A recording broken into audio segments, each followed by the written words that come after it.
Hello everyone, welcome back to my channel humanities. I hope you all are fine. आज हम cover करने वाले हैं part 2 of nationalist movement under Mahatma Gandhi.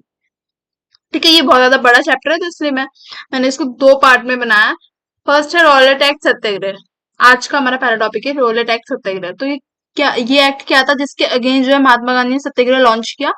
It was I आएगा यहाँ पे। It was launched in response to the Rowlatt Act pass by the British government in March 1919।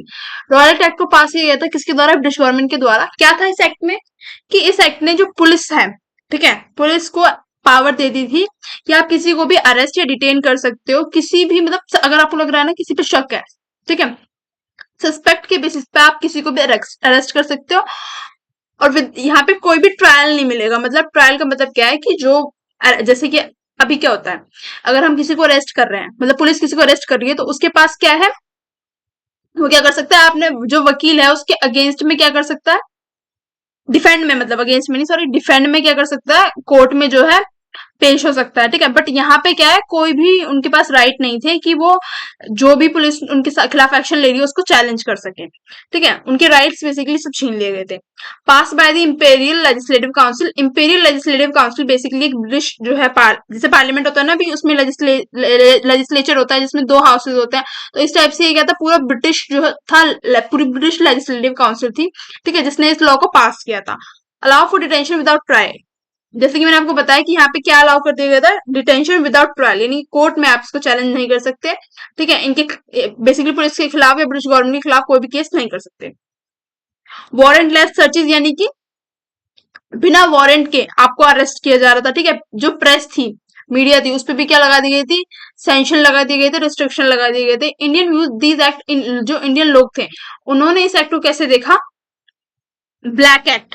लोगों ने क्या कहा उसको, ब्लैक एक्ट, ब्लैक एक्ट बोला। और ये बोला कि यहाँ पे जो उनकी फंडामेंटल सिविल लिबर्टीज थी ये क्या हुई, हार्म हुई। ठीक है, गांधी जी ने भी इस जो ये एक्ट लॉन्च हुआ है इसके अगेंस्ट क्या किया, कैंपेन किया। ठीक है, इन्होंने क्या की, सत्याग्रह सभा जो है फॉर्म की 24 फरवरी 1919 में। कहाँ पे, बॉम्बे में, इस रॉयल बिल के अगेंस्ट क्या करने के लिए, प्रोटेस्ट करने के लिए। बट जैसे ही जो गवर्नमेंट है, ब्रिटिश गवर्नमेंट, उसको पता चला कि जो गांधी जी है वो क्या कर रहे हैं, सत्याग्रह कर रहे हैं, ठीक है, तो गांधी जी को क्या कर लिया गया, अरेस्ट कर लिया गया। ठीक है, the situation became tense in Bombay and violence broke out in Ahmedabad. जब लोगों को पता चला कि भाई गांधी जी को अरेस्ट कर लिया गया है, ठीक है, जो एक प्रोमिनेंट फिगर थे उस टाइम पे, ठीक है, तो वायलेंस ब्रोक हो गई अहमदाबाद विरंगम में। ठीक है, this led to a mob violence in government building was set on fire. Mob violence का मतलब क्या होता है, जब लोग जो है काफी ज्यादा जो है नाखुश होते हैं किसी डिसीजन से, ठीक है, उनमें बहुत ज्यादा गुस्सा भरा हुआ होता है, तो ये एक मॉब वायलेंस में कन्वर्ट हो गया, जिससे जो गवर्नमेंट बिल्डिंग थी, ठीक है, उनको क्या आग लगा दी गई। ठीक है, 5 जो इंग्लिश मैन थे उनका मर्डर कर दिया गया और वुमेन को असॉल्ट भी किया गया। The civil authority lost control of the city, यानी कि जो सिविल अथॉरिटीज थी, ठीक है, जो अथॉरिटी थी उनका कोई भी कंट्रोल नहीं रहा सिटी पे। सब लोग जो थे एकदम, जो एडमिनिस्ट्रेशन था वो एकदम डिसबैलेंस हो चुका था, डिस्ट्रक्चर हो चुका था। जो लोग थे वो बिल्कुल भी पुलिस के काबू में नहीं आ रहे थे। On 13 April General Dyer order his troops to fire on a peaceful unarm crowd assemble at Jallianwala Bagh. देखो, इससे पहले मैं एक चीज बता दूं कि ये जो रॉयल टैक्स था ना, इसके अंदर ये भी था कि आप जो है कहीं पे भी इकट्ठा नहीं हो सकते। लार्ज अमाउंट, मतलब लार्ज जो है, लार्ज एक तरीके से, मतलब ज्यादा लोग जो है एक तरीके से, मतलब मास पार्टिसिपेशन कहीं भी नहीं हो सकता। ज्यादा लोग क्या है, एक जगह इकट्ठा नहीं हो सकते, क्राउड नहीं बना सकते बेसिकली। ठीक है, तो ऐसा माना गया है कि ये जो जलियांवाला बाग था, यहाँ पे जो है लोग जो है, बैसाखी का टाइम था उस टाइम पे, तो लोग बैसाखी मनाने के लिए क्या हुए थे, इकट्ठा हुए थे। ठीक है, तो जनरल डायर ने जब देखा कि यहाँ पे लोग इकट्ठा हो रहे हैं, तो जनरल डायर ने 13 अप्रैल को ट्रूप्स को ये ऑर्डर दे दिया कि भैया ओपन जो है फायरिंग कर दो, जो भी दिखे उसको मार दो। ठीक है, अनआर्म क्राउड का मतलब क्या है, यानी कि जो क्राउड था उनके पास कोई भी वेपन्स वगैरह नहीं थे। मतलब ये बोला गया था कि कोई भी उनका मतलब ऐसा मोटिव नहीं था कि गवर्नमेंट के अगेंस्ट में नहीं थे, वो सिंपल अपना जो है फेस्टिवल सेलिब्रेट करने के लिए क्या हुए थे, इकट्ठा हुए थे। और अनाम का मतलब हो गया निहत्या। ठीक है, यानी उनके पास कोई आर्म्स वगैरह नहीं थे, उनको जो है मार दिया गया, यानी कि वो इनोसेंट पीपल थे। Most of the people were not aware of the ban on meeting, यानी बहुत सारे जो लोग थे उनको इस बैन के बारे में पता भी नहीं था। And they were shot without the slightest warning by general Dyer, यानी कोई वार्निंग भी उन्हें नहीं दी गई। ठीक है, ना ही उन्हें बताया गया कि इस टाइप का जो है कानून आया हुआ है, आप ऐसे कैसे क्राउड जो है, आपने जो है एक तरीके से जो है भीड़ लगा रखी है। ठीक है, डायरेक्ट उनको क्या कर दिया गया, मार दिया गया। ठीक है, according to official figure 379 person जो थे उनको मार दिया गया। ठीक है। बट ऐसा बोला जाता है कि जो अनऑफिशियल अकाउंट है ये मच हायर फिगर, यानी कि इससे भी ज्यादा लोग मरे थे। ठीक है।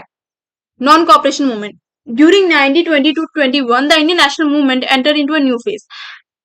नॉन कॉपरेशन मूवमेंट बेसिकली इसलिए चलाया गया था, मतलब अब जो ये जितने भी जो नेशनल कांग्रेस थी, इनके जो लीडर्स थे, ठीक है, इंडियन नेशनल कांग्रेस जो बनी थी, इनके जो भी लीडर थे उन्होंने ये बोल दिया था कि अब भाई जो भी ये जो ब्रिटिश सरकार है कोई भी चीज जो लाती है अब हम इसकी कॉपरेट नहीं करेंगे इसके साथ। ठीक है, यानी कि अब हम चाहते हैं कि ये यहाँ से वापस चले जाए, इनका रूल जो हो हम पे एंड हो जाए। ठीक है, तो 1921 के टाइम पे इंडियन नेशनल मूवमेंट जो एक न्यू फेज में आ गया, अब phase of mass politics and mass mobilisation. इसका मतलब क्या है कि ज्यादा से ज्यादा लोग जो क्या करने लगे, पार्टिसिपेट करने लगे, ब्रिटिश गवर्नमेंट के खिलाफ बोलने लगे। The British rule was opposed by through two mass movement.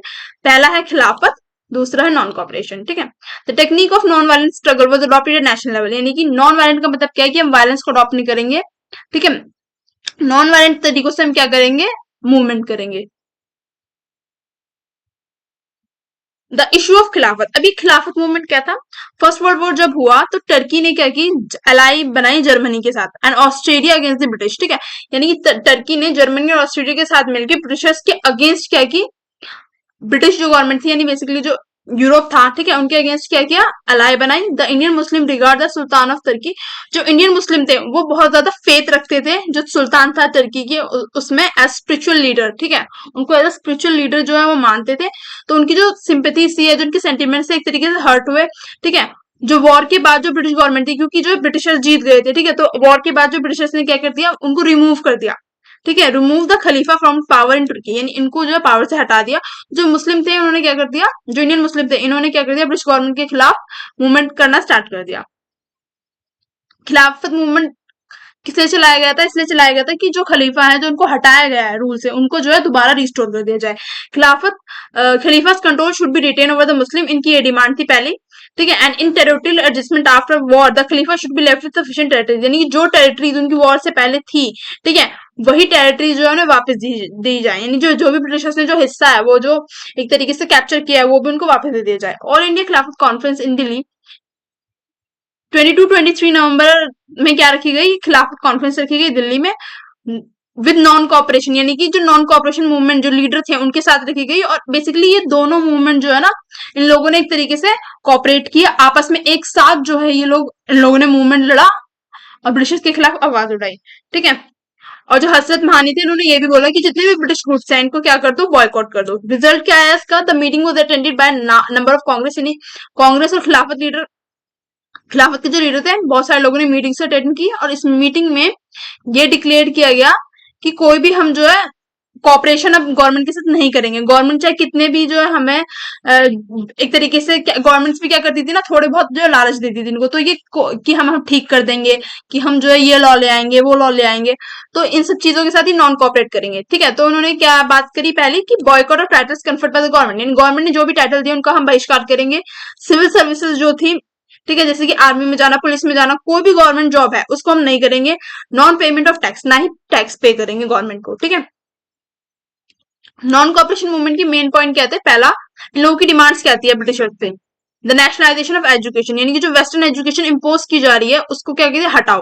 Promotion of indigenous good, यानी यहाँ की जो फैक्ट्रीज हैं, ठीक है, यहाँ के जो लोग हैं वो गुड्स, उन गुड्स को प्रमोट करो। द पॉपुलराइजेशन ऑफ चरखा खादी, यानी कि चरखा खादी जैसी चीज को प्रमोट करो जिससे क्या हो, जो इम्पोर्ट कर रहे हैं हम फिनिश गुड्स, फिनिश एक तरीके से क्लॉथ जो हम इम्पोर्ट कर रहे हैं वो बंद हो।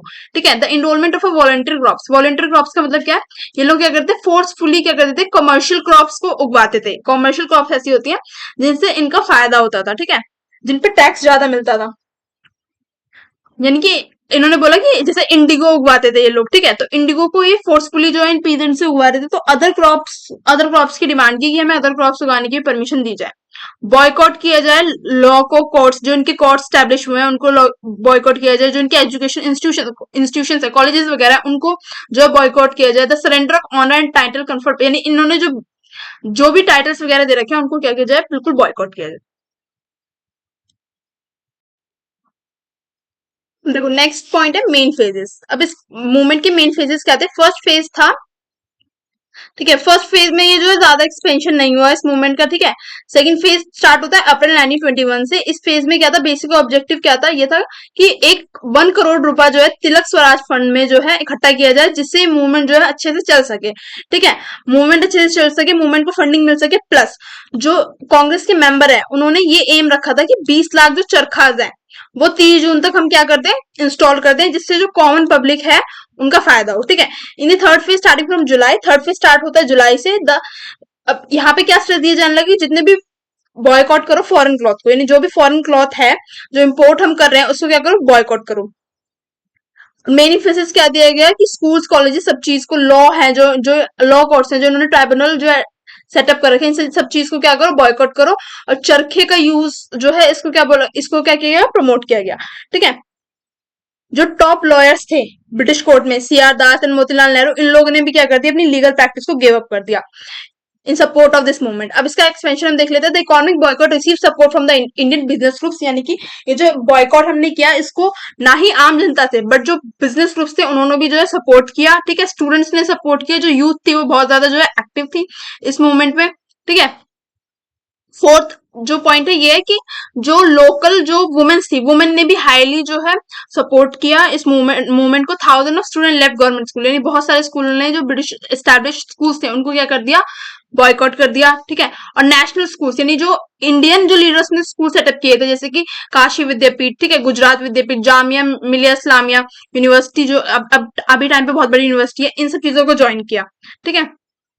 चौरी चौरा कांड, Congress volunteer were fired at by police at Chori Chora in Gorakhpur district in UP. In retaliation, the infuriated mob killed 21 policemen. यानी कि जो कांग्रेस के वॉलेंटियर थे, यानी जो कांग्रेस के जो लीडर थे बेसिकली, वो जब मूवमेंट चला रहे थे तो उनको जो पुलिस थी चौरी चौरा थाने की, उन्होंने क्या किया, गोली मार दी, ठीक है। तो इसके खिलाफ जो मॉब था, एक तरीके से मॉब, मैंने आपको पहले भी बताया कि क्या होता है, ठीक है। उन्होंने क्या किया, 21 पुलिसमैन को मार दिया, ठीक है। ये जब ये वायलेंट इंसिडेंट हुआ तो जो महात्मा गांधी जी थे वो एक शॉक में आ गए कि मैं तो जो है नॉन वायलेंस, ठीक है, अहिंसा के जो है रास्ते पे चल रहा था कि हिंसा नहीं होनी चाहिए, और यहाँ पे जो इन लोगों ने हिंसा कर दिया। तो एक तरीके से इस मूवमेंट को क्या कर दिया गया, सस्पेंड कर दिया गया कुछ टाइम के लिए, ठीक है।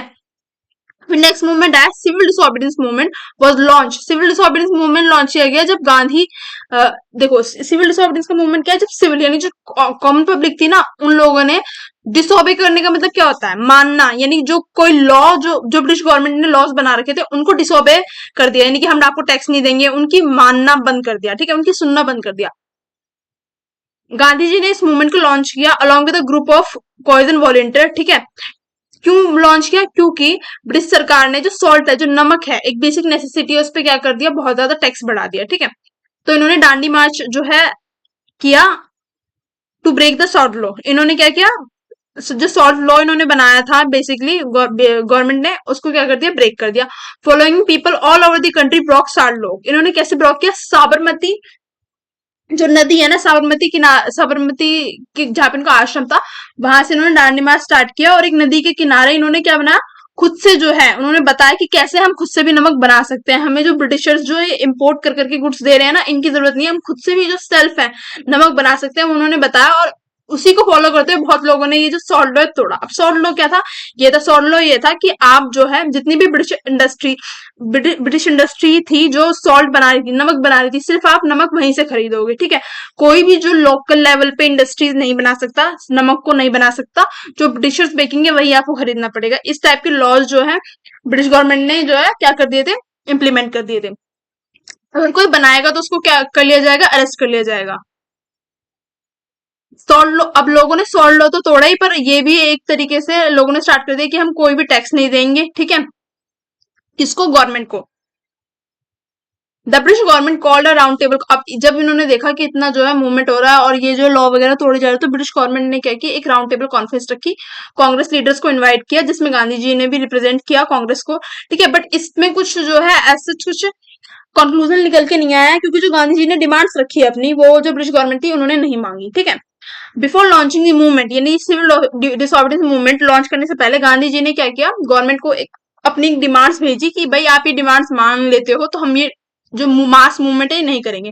पहली कहती है the rupee sterling ratio should be reduce, यानी जो रुपी का जो रेशियो है उसको आप रिड्यूस करो। Second, land revenue should be reduce half and made subject to legislative control, यानी जो लैंड रेवेन्यू है, जो टैक्स है, उसको आप रिड्यूस करो। और जो salt tax should be abolish, नमक जो एक बेसिक नेसेसिटी है लोगों की, इस पे कोई भी टैक्स नहीं लगना चाहिए। और जो मोनोपोली है कि जो ब्रिटिश इंडस्ट्रीज है वही सिर्फ साल्ट बनाएंगी, इसको भी क्या कर देना चाहिए, अबॉलिश कर देना चाहिए।